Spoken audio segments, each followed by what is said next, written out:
साथियों, आचार्य डॉक्टर मानव चैनल में आप सभी श्रोता बंधुओं का बहुत बहुत स्वागत है। आप लोग स्वस्थ होंगे, सानंद होंगे, ऐसी मुझे पूर्ण उम्मीद है।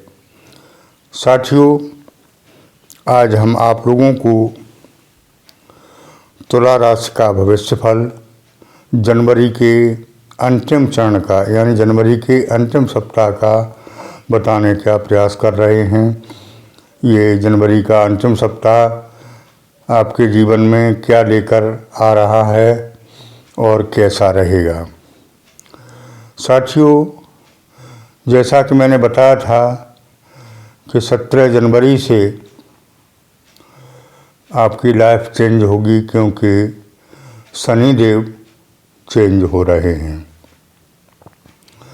तो उसी के अनुसार 17 तारीख से अभी ज़्यादा समय नहीं बीता है, तब तक अन्य ग्रह भी चेंज हो चुके हैं जो खराब स्थिति में थे।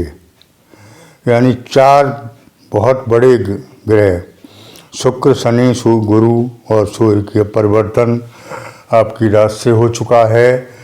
जिन्होंने आपको 2.5 साल से रुलाया, तो अब वो हंसाने के लिए आ चुके हैं, तैयार हो चुके हैं।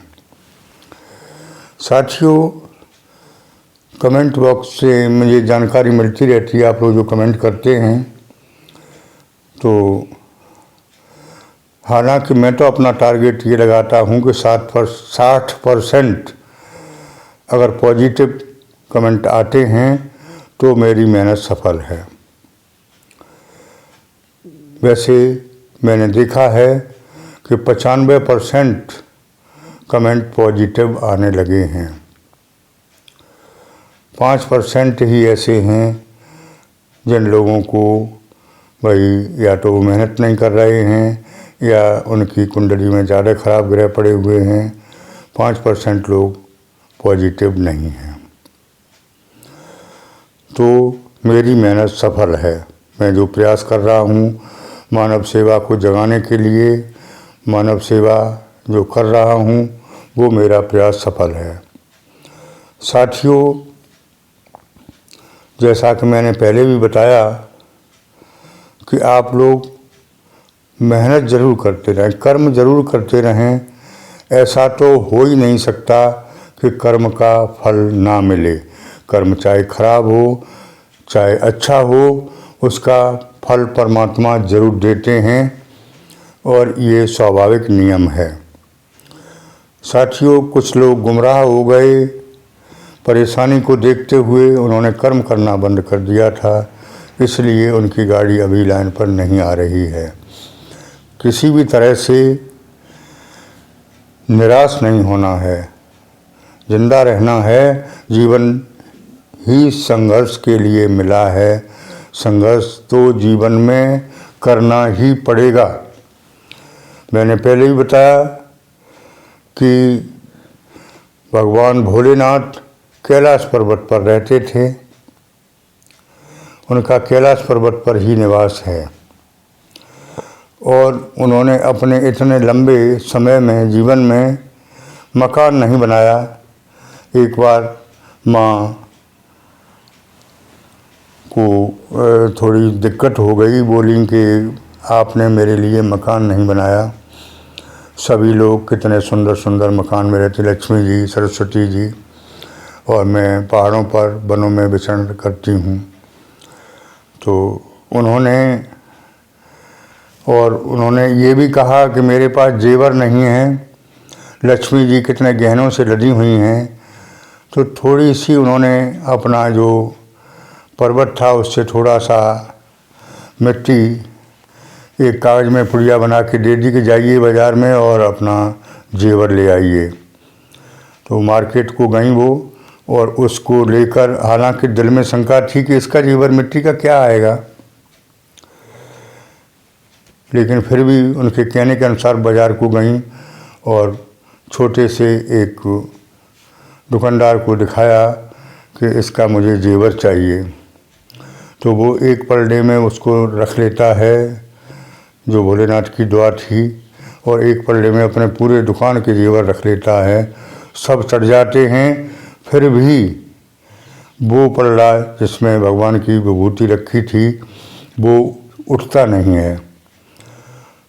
तो माँ को भ्रम दूर हो जाता है, माँ का, पार्वती जी का, और वो कहती हैं कि मेरी पुड़िया वापस कर दो। वापस लेके तुरंत फिर चली जाती हैं और उनकी शंका पूरी तरह से दूर हो जाती है कि मैं कितनी शंका में थी कि मेरे पास कुछ नहीं है, मेरे पास तो बहुत कुछ है, ये थोड़ी सी रक्षा में लाई, इसका तो बहुत बड़ा पहाड़ हमारे यहाँ है, तो हमारे यहाँ क्या कमी है।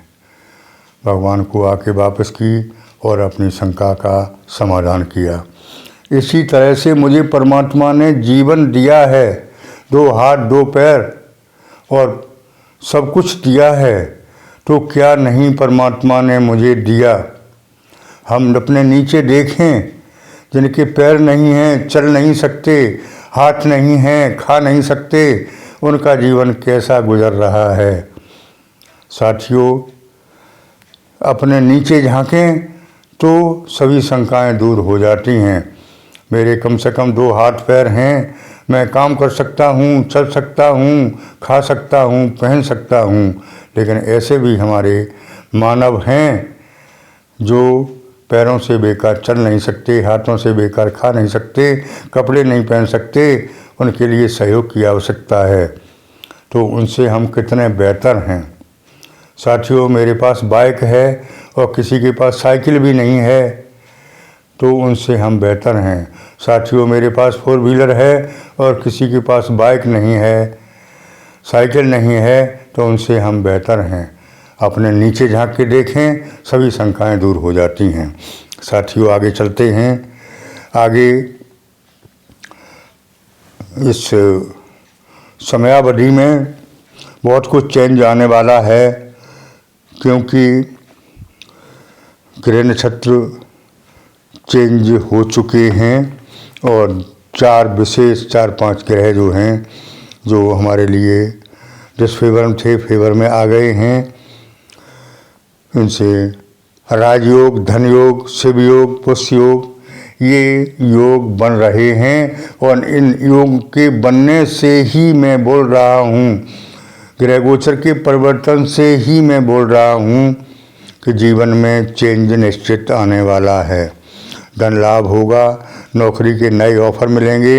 प्राइवेट सेक्टर में या कंपनी की इंडस्ट्री वगैरह में जो लोग नौकरी करते थे, संतुष्ट नहीं थे, उनको दूसरी नौकरी मिलने के भी योग बनते दिखाई दे रहे हैं। उनकी मन की दुविधा समाप्त हो जाएगी।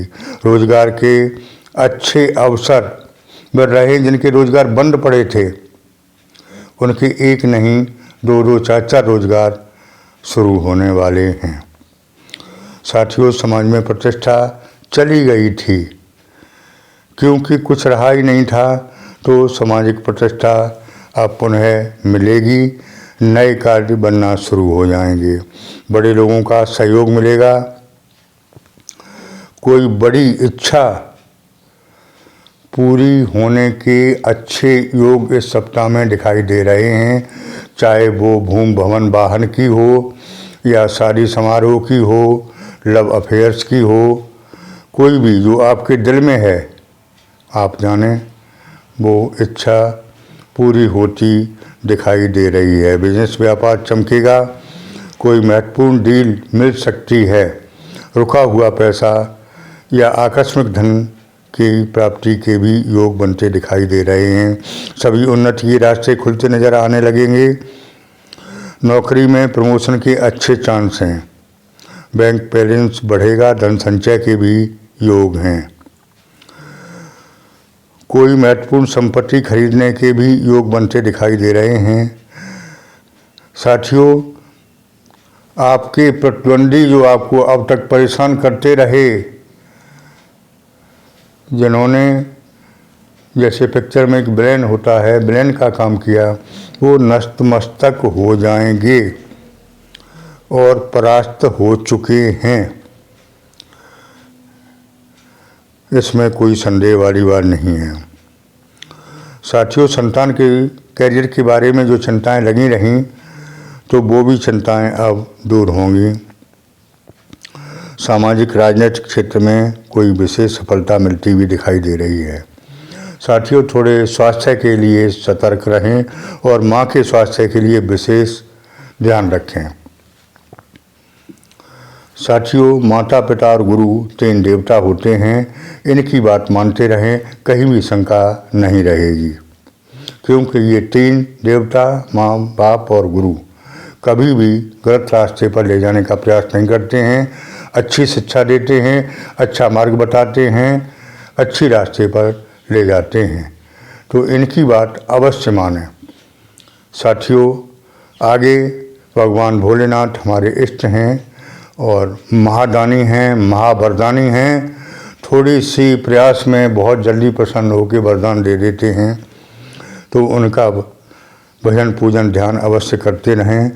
आपके जो इष्ट हैं उनका तो करें ही, लेकिन साथ ही हमारी राय मानें तो ये महावरदानी से भोलेनाथ का भी भजन पूजन करते रहें, ये बहुत जल्दी प्रसन्न होते हैं।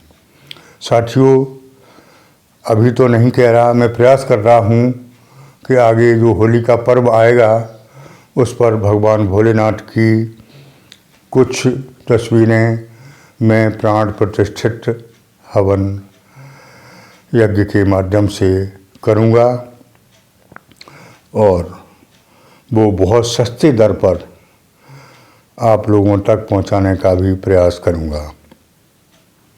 ये मेरी इच्छा हुई है, क्या होता है वो आगे भगवान जाने, भोलेनाथ जाने। कोशिश करूंगा कि कुछ तस्वीरें प्राण प्रतिष्ठित करके आप लोगों तक पहुंचाएं। साथियों, आगे फिर मिलते हैं आपको और इससे अच्छे वीडियो के साथ। अगर मेरी बात अच्छी लगी हो तो कमेंट बॉक्स में ओम नमः शिवाय, जो कि महामंत्र है, जपें, करें और हमारे लिए भी भेजें। हर हर महादेव। ओम नमः शिवाय।